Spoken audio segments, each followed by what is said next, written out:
This is Stare Down the Bull. I'm your host, Susan Hunt. Around here, we tackle the hard stuff: how to lead with clarity, leveraging AI, and turn strategy into real results. My guest today brings a powerful perspective on how to do exactly that. Let's dive in.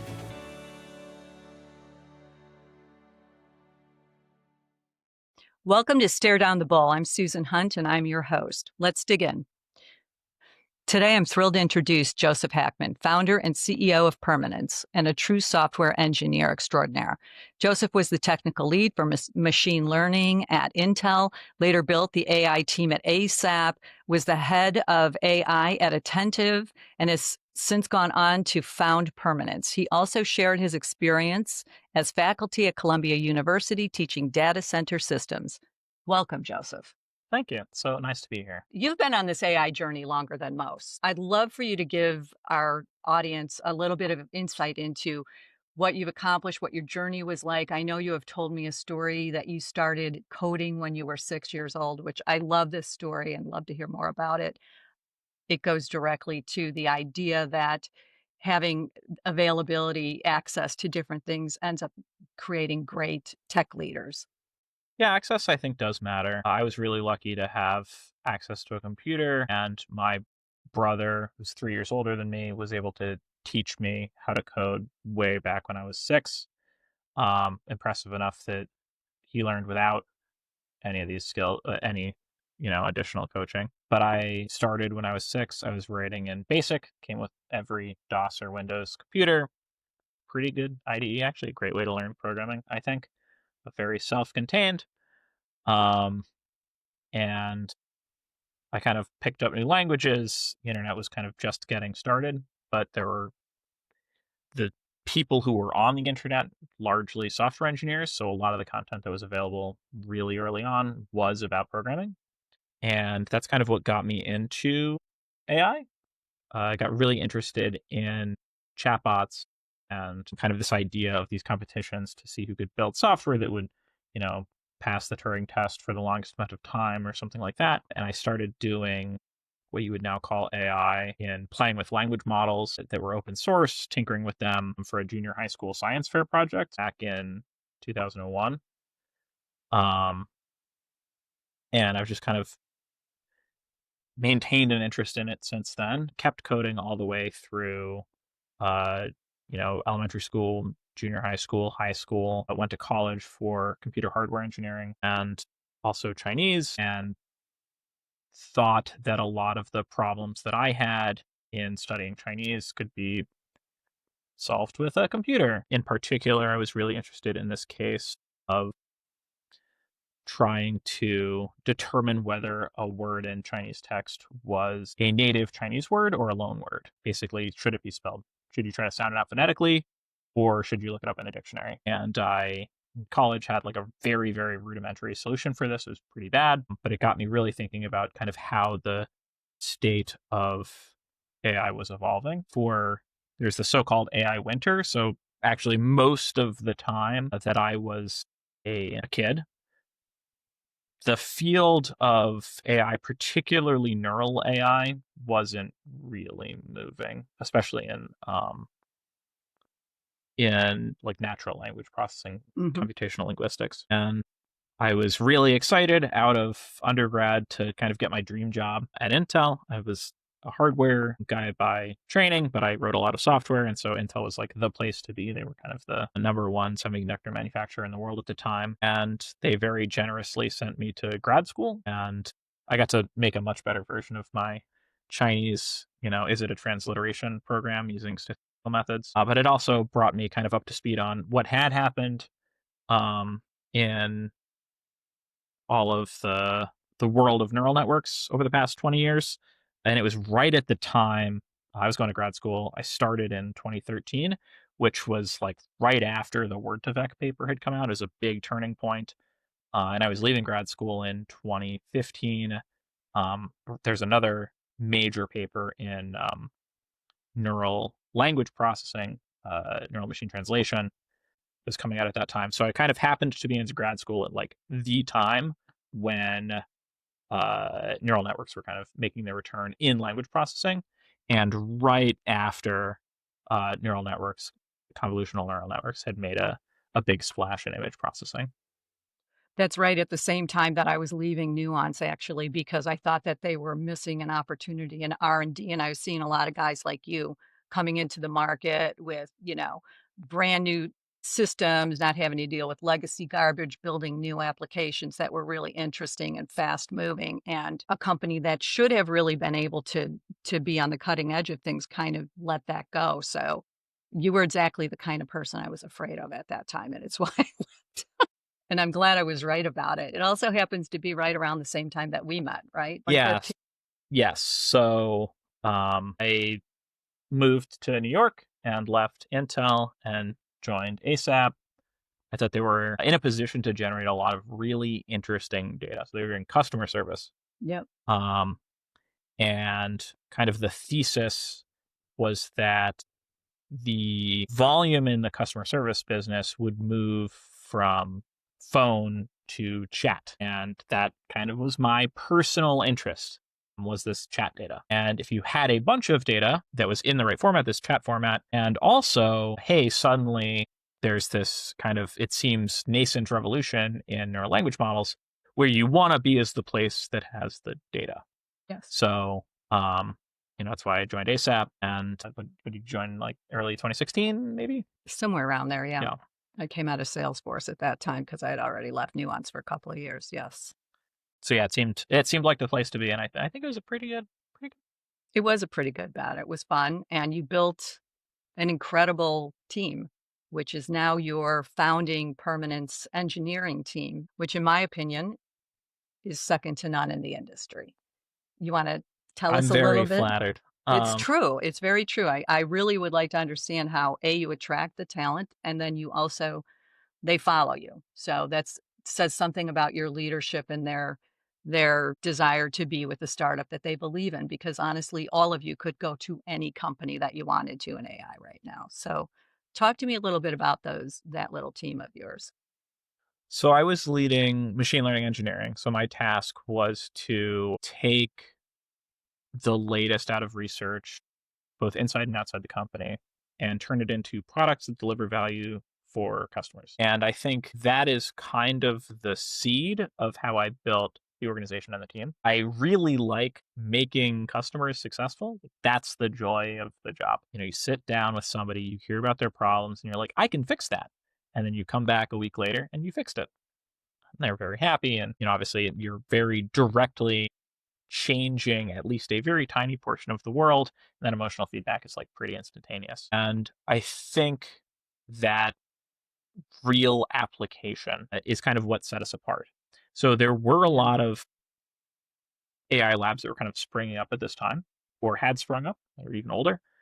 And they were starting to recruit reasonably aggressively, but there was often a huge disconnect. Even at like really big companies or like FANG organizations, there's a huge disconnect between research and production. Yeah. And for us, we were a startup, we were moving very quickly, and we would say, hey, there's, hundreds of millions of end customers. You can make their lives better directly. We'll put you directly with the leadership of these companies. You can talk to them. You can hear the problems. You can hear what needs to be fixed. You can fix it. You can have them directly tell you, yep, that's better. That is a much better loop than, you know, submitting papers for publication, right? You don't know if you're actually making real lives better or not. That was kind of our key advantage, was saying, if you work here, you will get to be on the cutting edge and also you'll be having a real impact in the world. And that's kind of how I continue to think about this thing. We are not a research lab at Permanence. We are laser focused on taking all of this technology that exists and making lives better with it. So, I can't say we're not going to be, the most famous for having super high impact publications. That's not the thing. The thing is, you will get to sit down with engineers and they will tell you that their life is miserable and here's why their life is miserable. And then you get to go back 2 weeks later and say, hey, look at this thing I built using the technology at Permanence. Does this improve your life? And they tell you it improves their life. That's kind of the addictive loop that we provide. And that's not for everybody. What I would say is the people who are on this team who decided to be at ASAP and then follow me to Permanence, they're the people who really love that work. Mhm. They love getting into the nitty-gritty and like producing that change and that value. Well, I think that's really the thing that's really interesting about the way that you go after a space is that you solve a specific problem. There's so much hype around AI. There's been a lot of AI failures in enterprise. You actually came in, looked at a problem that could be solved that's really going to be impactful, not just to enterprise, but kind of across the board with all companies. And you went after that. Can you just tell us a little bit about the product that you've developed and how some of our customers, So I think it's really key when you're kind of developing any technology to think about where you're going. And in my mind, the way that you get where you're going is you build one complete aspect of your vision. You don't want to tell people your vision in narration. What you want to do is say, here, this is, you can actually touch it, you can feel it. It's a different mode of interacting with the software. And I think that kind of sets us apart from the other tools in our space. So we do AI for software engineering. There are a lot of tools that do AI for software engineering. And what you're seeing is in the average tool, the way that the human interacts with the tool is changing very quickly. People started out doing type ahead, and now they're doing broader. You have an agent kind of running alongside you in your IDE. I think the people who are the best are actually plugging directly into the workflows where the engineers already are, probably GitHub. So we started from the very beginning saying, if you can do type ahead in an IDE, that gets you 0% of the way there, Mhm. basically. Our vision for the product was that you don't need to tell it to do anything. You have an AI agent that finds work and solves entire tasks to human quality so that you as a human are not coaching the AI, you're not driving the AI. You really shouldn't even be having to check the work. We've never shipped a bug. You should Amazing. only be getting completely correct work. And so rather than saying we'll do everything a little bit, we'll say, hey, what is a subsection of the world where we can achieve this standard? And then we'll say, this is how the world should operate. Every year we're going to add more and more and more and more things that we can do to this standard. That's how we expand. What the top 3 value props are for an enterprise, for using permanence? How would you describe that? So I think the top one is quality and what that unlocks for you. So right now, enterprises are kind of caught in this squeeze. Costs are going up, and maintenance is a very, very, very high portion of your cost basis. And so if you're in this space, you have a couple options. One, you can still do all of the maintenance work that you have to do. But this means that you don't have as much money left over to build delightful products and features. Or you let quality slip and you keep building products and features. The second one actually kind of mortgages your business because you keep Yeah, building more products and features. That means you have even more maintenance work to do, and that maintenance work is not getting done. And so and that becomes a security risk a lot of times, correct? that can explode into a security risk. Yeah. Yeah. Um, People like when the software that they use acts in the way that they expect it to act, and they can trust it. And so you really can't put off maintenance for. And so what we're saying is engineers don't like doing that work. It's very easy as an engineering leader to say, yeah, let's just defer maintenance, right? Just keep deferring maintenance. But eventually it'll be very hard for engineers to work in that code base where that has a lot of deferred maintenance. And so what we say is it's boring work. Engineers don't want to do it. And the same reasons that engineers don't want to do it actually make it better for AI. It's Mhm. kind of samey. It's like it's boring, menial work. That's actually more of a reason to have AI do it.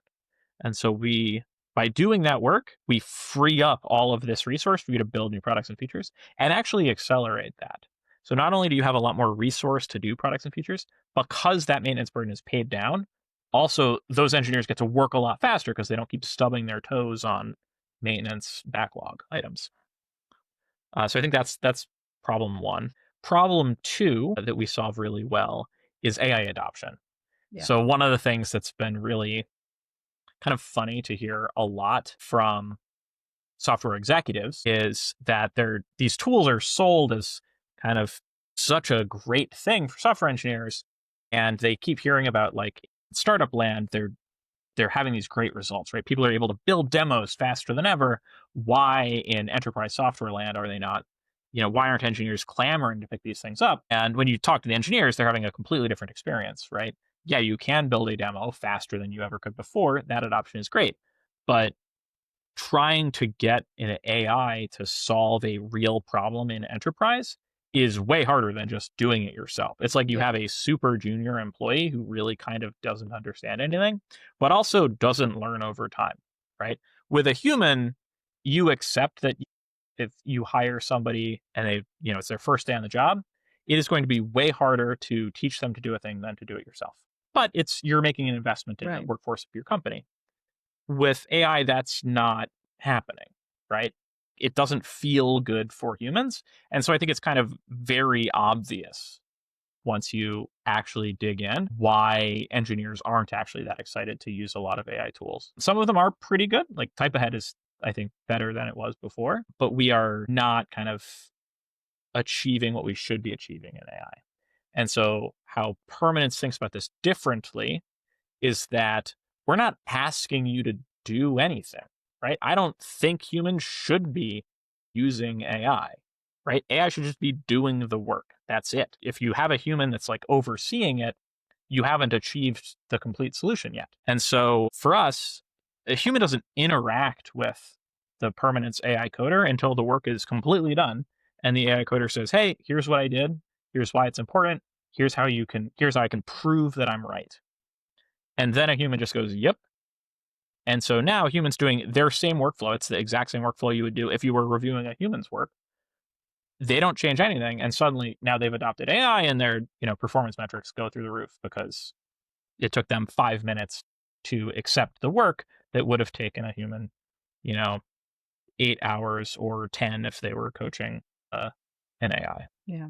This seems like a logical segue to be utilized after you use one of the scanners, the security scanners. Are you seeing that collaboration happen a lot in the market with your technology?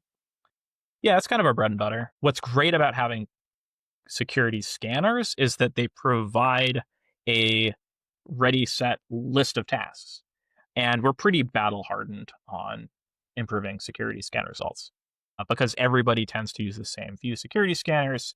The things that the security scanners find tend to be in a kind of closed set. We've seen a large part of kind of the security universe, and we know that the AI coder performs well on these tasks. So that's part of how we never ship a bug. I think the team is incredible at Permanence. I think the product set that you've developed is really, really a useful tool, a useful way to use AI in a smart way that's going to bring a lot of efficiencies and accuracy to enterprise and others. How do you see AI in the next 5 years? I know your view's a little bit different than others. So can you just share a little bit about how you see it evolving over the next 5 years? Is it going to kill us all, or will we just find efficient ways to use it? I think it's pretty unlikely that it kills us all, which is good. It's very, very, very hard to guess. In the past, some of the guesses I've made about AI have been correct, and some of them have not. So, kind of for context setting, I don't organize my photos anymore. I haven't for about 15 years, a little bit over 15 years. Even at that time, I was reading the literature, image recognition was getting pretty good. And I realized that in a couple of years, it would be easy to build a tool that would determine like what's every photo that has my wife in it. And that is exactly what happened, Yes. right? It's come standard on every iPhone. You don't need to do anything as a customer to get this experience. What I did not expect actually was so much of the advancement in language models. I mean, it was kind of my area. There was a lot of thought about what you use for training data. And so either you use kind of like small, very domain specific training data sets. And I think we were in 2019, even with more advanced training methodologies like transformers, we were kind of starting to tap out on what you could do there. And then you had, well, train on everything you possibly can. And there are a lot of problems with training on potentially dishonest data or training on like low quality data that needed to get Yeah. solved in order to make this possible. And that's kind of what underpins GPT. And, totally honestly, once that worked, once they got that working, which is about GPT, I kind of figured it was going to slow down because you were training on all of the data that you could have. You wouldn't really get much more from scale, but it turned out they were not using enough parameters to actually capture that. And so GPT-3 and GPT 3.5 were like huge advancements over Yes. that. That was actually really shocking how it kind of went from being very, very slow over a 20-year period to the last 2 years. It feels like everything had changed in AI. I know that's not how it was, It but was that's still how it pretty felt. fast. It felt really fast all of a sudden. Yeah, I thought we were more training data constrained than Yeah, GPU constrained, and that was a. And so, honestly, I don't really know what's going to happen. I don't have a fair enough. super strong thesis. I do think that a lot of the core problems in these models are going to stick around. So AIs have a thing called hallucination. They create something that isn't real. This is showing up a lot in terms of like a ton of different tools cite legal cases and they're making cases up, right? It Mhm. sound plausible, but they're not real. Nothing is really changing in the science right now that will prevent that thing from happening. The aspiration is with enough fine tuning data, this will be attenuated, it will be decreased.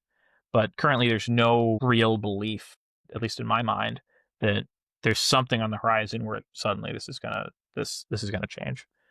I think we will probably get substantially stronger models that can solve harder tasks. I think this memory problem talks about how previous logic from a model gets compressed so that you can have a model reasoning over a larger token horizon or a larger time horizon. I think that is going to get substantially better. And so agents will do less really nonsensical things, but I don't know that there is going to be as huge a shift in the actual underlying science of AI in the next 5 years as there was in the past 5 years.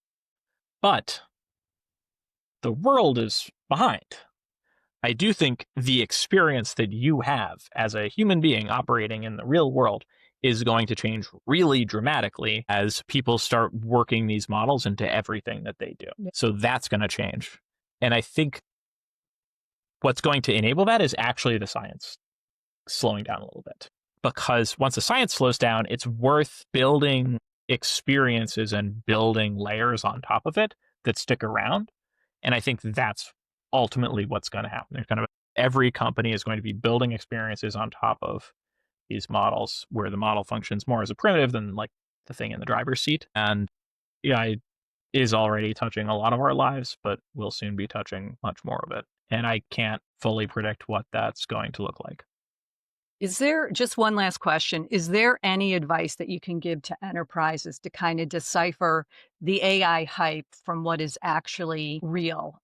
Is there anything that you can say that can kind of help them cut through the noise? Because there's so much noise in the industry. I always tell them, look at who is actually running the company. Who are the resources that they have within their company? Are they people that understand AI the way that the permanence people do? If the answer to those questions is no, I would take a step back and maybe work with a company that really understands things. What is your perspective on that one? I think that's fair. I would expect if you're going to pick a partner for this kind of AI transformation or to buy an AI product from, they should either know AI really well or they should know some specific domain really well because adapting AI to individual domains is, I think, where the world is Yeah. going. Realistically, the best are the people who can do both.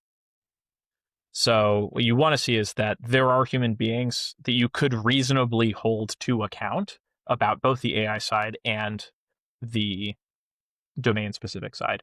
And so if you go and you have a bad experience and none of these people are AI experts or domain experts, and they're like, what do you expect? We're not AI experts, we're not domain experts. It's kind of on you. Yeah. Um, and I unfortunately am seeing that a Yeah. lot. In a lot of ways, easier than ever to buy a .ai domain name and get venture capital. And that is not necessarily tied to execution ability. Agreed. What I would say in general, from kind of a black box perspective, where you're not looking at the company, is to look at the quality. I think that's kind of the primary differentiator between people who really know what they're doing and people who don't, because it's easier than it has ever been before to build a demo. But it is harder than ever before to actually control an AI system. And I think quality is kind of the way that you tease out this actual difficulty. And this is also what makes me so proud about our quality record. Thank you, Joseph. Thank you for being on Stare Down the Bowl today. I Thank you so appreciate much. it. It's a great conversation. If you need more information, you can contact permanence.ai to contact Joseph or get more details on the company. Thank you. Thank you so much. Thank you for listening to Stare Down the Bowl. If today's conversation sparked new ideas, share it with a colleague and keep the momentum going. The future belongs to leaders who act, so subscribe and join us again next week.